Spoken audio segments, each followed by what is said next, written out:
Hello मित्रांनो, तुम्हाला पण जर असे ट्रेंडी फोटोज बनवायचे असतील तर फक्त 1 मिनिटात तुम्ही बनवू शकता. तुम्हाला फक्त Google Chromeमध्ये जाऊन Google Gemini हे टाईप करायचे आहे. त्यानंतर Google Gemini या पेजवर जायचे आहे.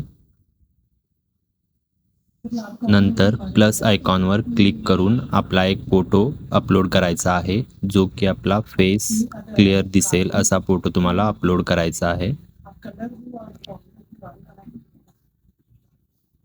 फोटो अपलोड करून एक प्रॉम्प्ट तुम्हाला तिथे पेस्ट करायचा आहे, जो की मी तुम्हाला डिस्क्रिप्शनमध्ये देईन. प्रॉम्प्ट पेस्ट करून नंतर तो सेंड करायचा आहे. सेंड केल्यानंतर काही सेकंडमध्ये तुम्हाला तुमचा फोटो बनवून भेटेल. असेच व्हिडिओ बघण्यासाठी माझ्या चॅनलला सबस्क्राईब करा, लाईक करा, शेअर करा. थँक्यू.